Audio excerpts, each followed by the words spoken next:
நம்ம இங்க ஒரு வேளை கஞ்சி காஞ்சிக்கிட்டு இருக்கோம், இவ நல்லா 3 வேளை தின்னுட்டு தூங்கிட்டு இருக்கா போல இருக்கு. ராணி இல்ல.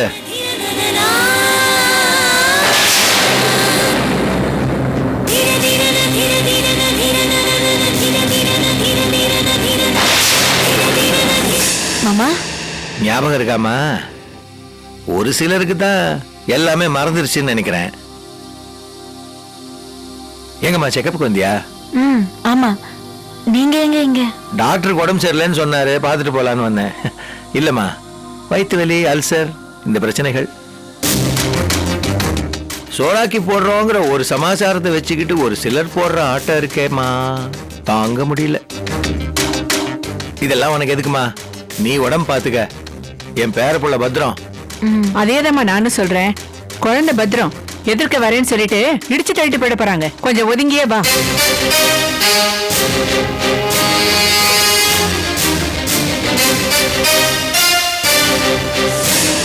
ஏன் அத்தை அவர்கிட்ட இப்படி பேசிட்டீங்க? இல்லம்மா, அவர்கிட்ட அப்படிதான் பேசணும். அப்பதான் அவர் திருந்துவாரு.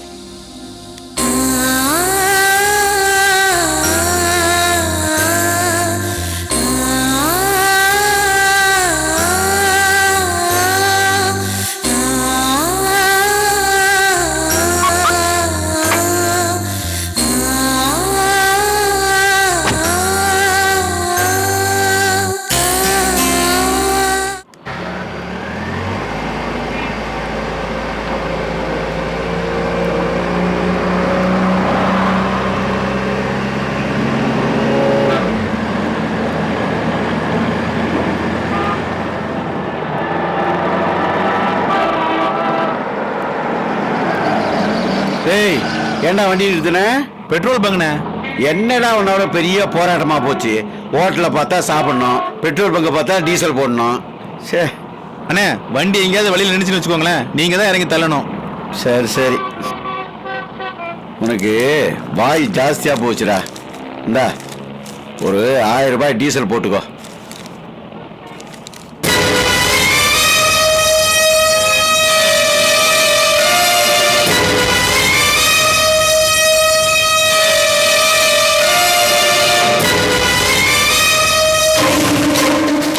என்னடா அங்க பாக்குற? அண்ணே, போலீஸ்காரங்க உங்க போட்டோ போட்டு போஸ்ட் அடிச்சு ஒட்டிருக்காங்கண்ணே.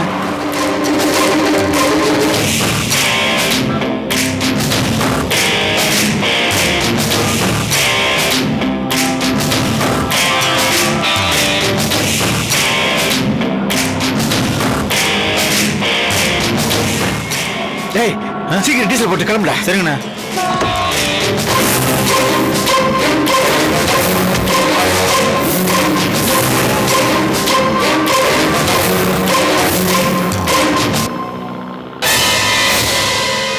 அன்னைக்கு ஒயின் ஷாப்ல பார்த்தோமே அந்த டிரைவர் தானே?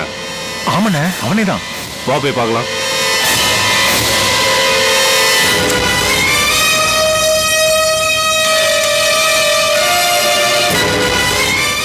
ஏய், உன்னை அன்னைக்கு ஒயின் ஷாப்ல பார்த்தோம்ல? ஆமாங்க. இந்த ஆளை எங்கேயா பாத்தியா?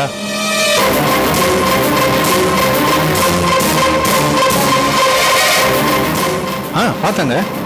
என்னது பாத்தியா? ஆமா, முதல்ல போஸ்டர்ல பார்த்தேன், இப்போ இந்த போட்டோல அந்த போஸ்டர் அதோ. ரொம்ப நெக்கலா போச்சுல்ல உனக்கு? இல்லண்ணே, சும்மா தமாசுக்கு தான் பேசுறேண்ணே. இவருக்கு என்ன அவளோட பேச்சு?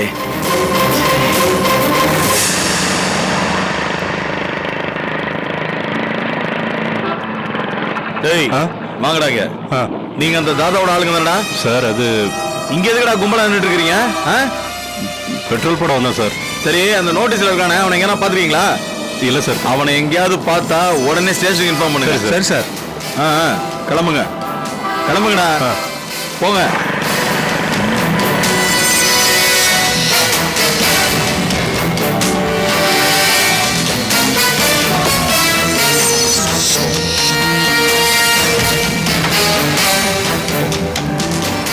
டேய், என்னடா அங்க வளவளன்னு பேச்சு? அண்ணே, உன்னை சாதா சாதாரின்னு தான் நினைச்சேன். ஆனா நீ ஒரு பெரிய விஐபிண்ணே. என்னடா சொல்ற? ஆமாண்ணே, ஒரு பக்கம் போலீஸ் தேடுது, ஒரு பக்கம் ரவுடி பசங்க. எல்லாத்துக்கும் மேல அரசாங்க செலவுல போஸ்ட் அடிச்சு ஒட்டி பயங்கரமா தேடுறாங்க. ரொம்ப நாளைக்கு இந்த வண்டியில உங்க பாச்சா பழிக்காதுண்ணே.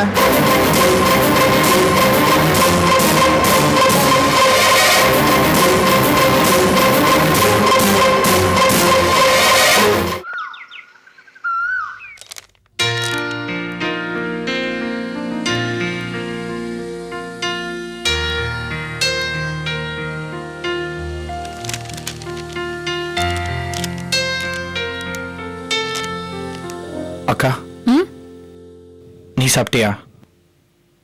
ஏ நீ சாப்பிட்டியா? ஆமாம். இல்ல, சாப்பிடலாமே. ஷாம், நீ என்ன சொல்ல வர? முதல்ல அதை சொல்லு. ஒன்றும் இல்லைக்கா, நாளைக்கு காலையில் ஒரு 5-5:30 மணிக்கு நம்ம காஞ்சிபுரம் போகலாமே. நம்மனா நீ, நான், அப்புறம் உமா. எதுக்கு? நாளைக்கு முக்கியமான விசேஷம்க்கா. என்ன விசேஷம்? ஒன்றும் இல்லை, 2 விசேஷம். ஒன்னா சொல்லு. நாளைக்கு உன் பிறந்த நாள். காமாட்சி அம்மன் கோயில்ல அர்ச்சனை பண்ணணும்க்கா. இன்னொன்னு? அது வேற ஒன்றும் இல்லைக்கா, நானும் உமாவும் சேர்ந்து பிஸ்னஸ் ஆரம்பிக்க போகிறோம் இல்லையா, அதுக்கு பட்டு ஜவுளி பற்றியும் பட்டு உற்பத்தி பற்றியும் கொஞ்சம் டீட்டெயில்ஸ் காஞ்சிபுரத்தில் கலெக்ட் பண்ண வேண்டியது இருக்கு. எங்கள் கூட நீயும் வந்தா நல்லா இருக்கும்னு நினைக்கிறோம். ஷாம், நீ 2 விசேஷம் சொன்ன. இதுல எது முதல்ல, எது ரெண்டாவது? உன் பர்த்டே தான்க்கா. வேணாம், முதல் காரியமே முடியாம போவேணா. அக்கா. ஆமாப்பா, இப்ப எனக்கு பிறந்த நாள் கொண்டாடுற மூடு இல்ல. நீ என் மேல வச்சிருக்கிற பாசத்தை நினைச்சு நான் பெருமைப்படுறேன். ஆனா அக்காக்காக தம்பி அர்ச்சனை பண்ணி பாக்குற குடுப்பின எனக்கு இல்ல. நீ நல்லபடியா போயிட்டு வாப்பா. அக்கா. ஆமாப்பா, நம்மள யாராவது ஒருத்தராவது நிம்மதியா இருக்கணும். நீ உமாவோட போனா உனக்கு நிம்மதி.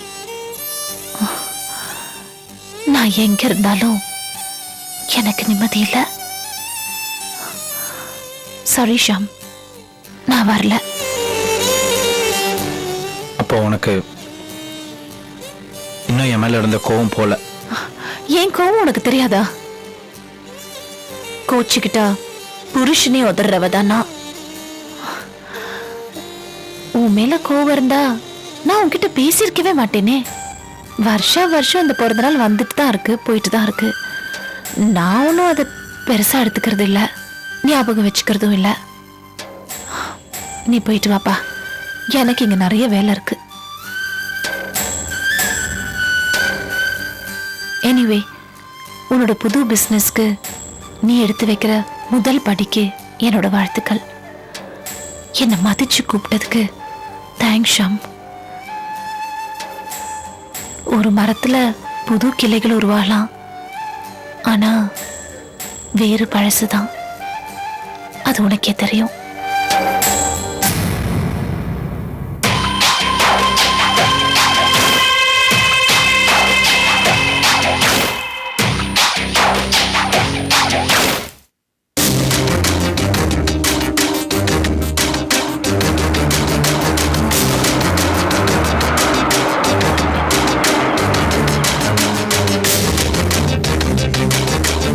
சாரி ஸ்ரீனிவாசன் சார், கொஞ்சம் லேட் ஆயிடுச்சு.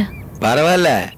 ஆனா சம்பந்திங்க நம்ம 2 பேரும் சந்திக்கிறதுக்கு இப்படி நடு ரோட்ல 2 கார்ல கான்ஃபரன்ஸ் போடுறது உங்களுக்கு நல்லாவா இருக்கு? என்ன பண்றது, பாசத்துக்காக போடுற வேஷம். அதுல உங்களையும் நடிக்க வச்சுட்டேன். I'm sorry. ஆமா, என்ன திடீர்னு என்ன வர சொன்னீங்க? வேற எதுக்கு? புலம்புறதுக்கு தான். என்னாச்சு? சம்பந்தி, இந்த இதிகாசம் புராணம் இதுல எல்லாம் எனக்கு நம்பிக்கையே கிடையாது. ஆனா வர வர நம்பிக்கை வர ஆரம்பிச்சிருச்சு. ஏன்? என் வாழ்க்கையில இந்த புராண கதைகள் ரிவர்ஸ்ல நடக்க ஆரம்பிச்சிருக்கு.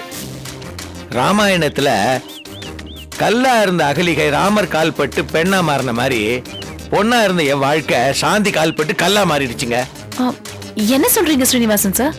பின் என்னங்க, முதல்ல என் மருமக போனா, அவ பின்னாடியே என் மகன் போனா, இப்போ என் மனைவி என்னை விட்டு போயிட்டா.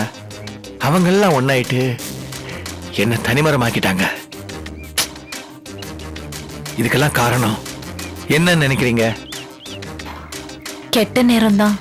இல்ல சம்பந்தி, வெறும் கெட்ட நேரம் இல்ல, அந்த கெட்ட நேரத்தை என் வாழ்க்கையில கொண்டு வந்த சாந்தி தான் காரணம். யார் வீட்டுக்கோ மருமகளா வந்து அங்க ஒட்டாம போனவ நல்ல ஒற்றுமையா இருந்த எங்க குடும்பத்துக்குள்ள வந்து சுக்கு நூறா பிரிச்சுட்டாள. இது எனக்கு மட்டும் வந்த பிரச்சனை இல்ல. அக்கா அக்கான்னு உங்களை கூப்பிட்டு இருந்த ஷாம் இப்போ அந்த சாந்தியை தான் அக்கான்னு கூப்பிட்டு இருக்கான். நீங்க அவன் மேல எவ்வளவுதான் அன்பா இருந்தாலும், அன்பா இருக்கிற மாதிரி நடிச்சாலும், அவன் அந்த சாந்தி பக்கம் தான் இருக்கான். புது உறவு, புது பிசினஸ்னு கலக்கிட்டு இருக்காங்க அவங்க தம்பி ஷாமு. சரி, அதை விடுங்க. என் மருமக, அதான் உங்க தங்கச்சி, அவ அந்த சாந்தி கூட ஈடுபாடா க்ளோஸா இருக்காளா இல்லையான்னு எனக்கு தெரியல. ஆனா ஒன்னு நல்லா தெரியுது, சாந்தி மேல அவளுக்கு எந்த கோபமும் இல்ல. சரி, அவளையும் விட்டுருங்க. என் பொண்டாட்டி, நான் பெத்த புள்ள, இவங்க 2 பேரும் என்ன செய்யறாங்க? எதுக்கு எடுத்தாலும் என்னோ கிளி ஜோசியம் பார்க்க போற மாதிரி அந்த சாந்தி கிட்ட போய் அட்வைஸ் இல்ல கேக்குறாங்க. அந்த சாந்தி பண்ற டார்ச்சர்னால என் வயிறு பத்திக்கிட்டே இருக்கிற வேதனை எனக்கு தாங்க தெரியும். இதெல்லாம் நான் யார்கிட்ட போய் சொல்ல முடியும்? உங்ககிட்ட தான். இது நாள் வரைக்கும் அந்த சாந்தி உங்களுக்கு தான் எதிரியா இருந்தா, இப்போ எனக்கு எதிரி ஆயிட்டா. அவளை சும்மா விடக்கூடாது. நான் அவளை சும்மா விடவும் மாட்டேன். நீங்க அதை பார்க்கத்தான் போறீங்க சம்பந்தி, பார்க்கத்தான் போறீங்க.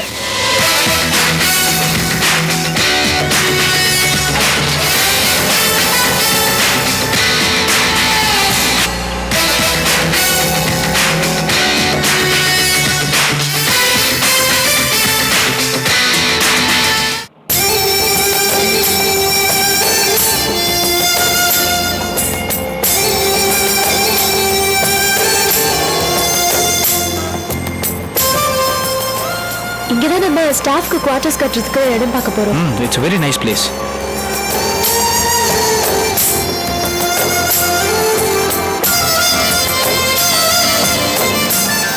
நம்ம காஞ்சிபுரத்தை நெருங்கிட்டோங்க. இன்னும் 2 ரைட்டு கட் பண்ணா காஞ்சிபுரம் வந்துருங்க. என்ன ஷியாம், நீங்க எனக்கு கைடா? என்னங்க? Just a joke.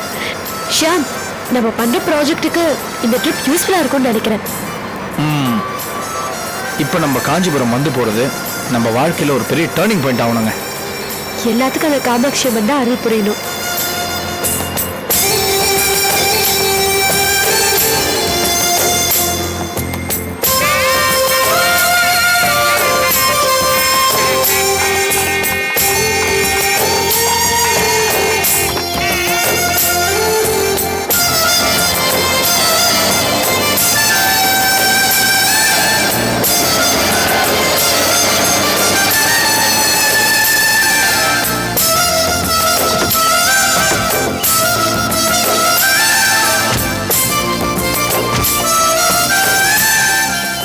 Excuse me sir, இங்க சுப்பிரமணியம் சார் வீடுங்க. அதுவும் அந்த வீடு தான் சார். அதுவா? ஆமா.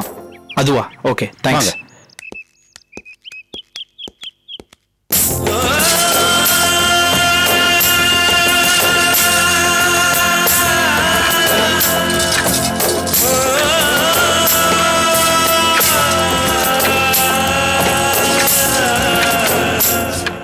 வாங்க சார், என்ன சார் வேணும்?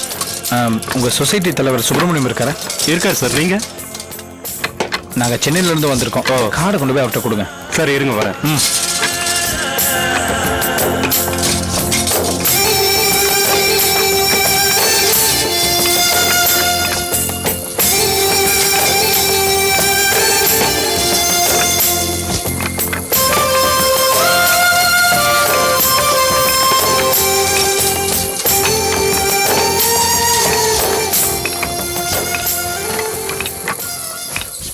வாங்க வாங்க.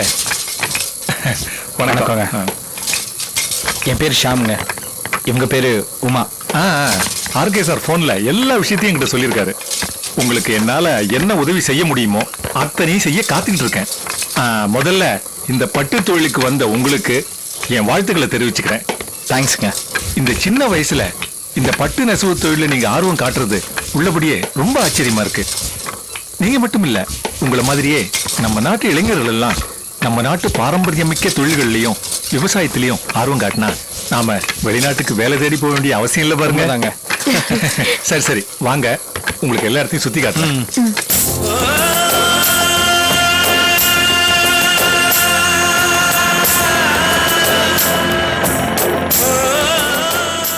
நான் படிச்ச விஷயங்களை இன்னைக்கு நேர்ல பார்க்க வந்திருக்கோம். ம் ஏதாவது ஒரு புடவை கடைக்கு போயிட்டு புடவையை புரட்டி போட்டு ஜஸ்ட் லைக் தட் அது பிடிக்கலன்னு சொல்லிடுறோம். ஆ. ஆனா ஒவ்வொரு நூல்லையும் எவ்வளவு குடும்பங்கள் வாழுது. ஆமாமா. அதாவது சார், தொழிலாளிகள் மட்டும் இல்லாம அவங்களும் பொருளாதாரத்துல முன்னேறணும் சார். நாங்க ஆரம்பிக்க போற இந்த பட்டு சாரி பிசினஸ் இந்தியால மட்டும் இல்லாம உலக அளவுல எல்லா மக்களுக்கும் பிடிச்ச டிசைன்ஸ்ல நாங்க தயார் பண்ணி அனுப்பலாம்னு இருக்கோம். இதுக்கு உங்க ஆதரவு தேவை. நிச்சயமா செய்யறேன். இதுல நம்ம நாட்டோட கலாச்சாரம் அடங்கி இருக்கு. ஆயிரக்கணக்கான தொழிலாளரோட வாழ்க்கையும் அடங்கி இருக்கு. அது மட்டும் இல்லாம ஆர்கேங்கிற ஒரு மாமனிதருடைய மருமகன் நீங்க. உங்களுக்கு உதவ வேண்டியது என்னோட கடமை இல்லையா? சார், ஒரு சின்ன டவுட். கேளுங்கம்மா. பட்டு பத்தி நான் படிச்சப்போ பட்டுல 2 வகை, சைவ பட்டு அசைவ பட்டுன்னு கேள்விப்பட்டிருக்கேன். ஆமாம்மா, இப்ப பொதுவா எல்லாருமே சைவ பட்டு தான் விரும்பி கட்டுறாங்கன்னு நெட்ல பார்த்தேன். அது உண்மைதான். பொதுவா மனிதர்கள் கட்டிக்கிற புடவையில சைவம் அசைவம் 2 கலந்துருக்கும். ஆனா தெய்வங்களுக்கு சாத்துற புடவையில, குறிப்பா அம்மன் கோவில்ல, காஞ்சி காமாட்சி, மதுரை மீனாட்சி இந்த மாதிரி கோயில்கள்ல சாத்துற பட்டுக்கள் எல்லாமே சைவ பட்டு தான். பட்டுப்பூச்சிகளை கொன்னு அதுல உருவாகிற புடவைகளை தெய்வங்களுக்கு சாத்துறது இல்ல.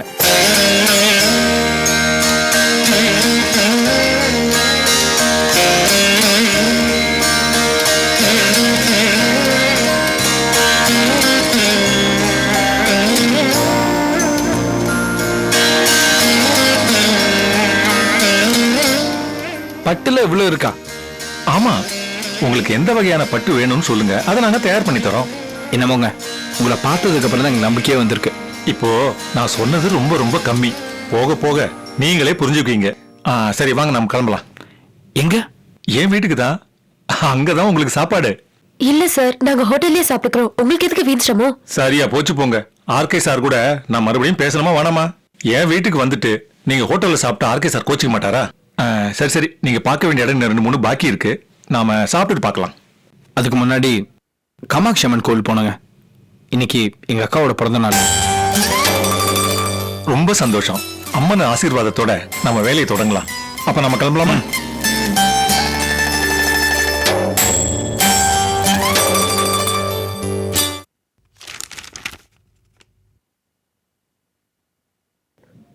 கமன்.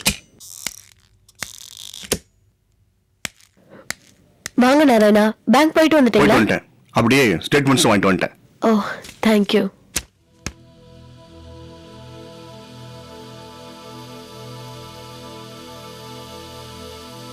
மேடம், என்ன நாராயணா? பேங்க் வாசல்ல அபிராமியும் சீனிவாசனையும் பார்த்தம்மா.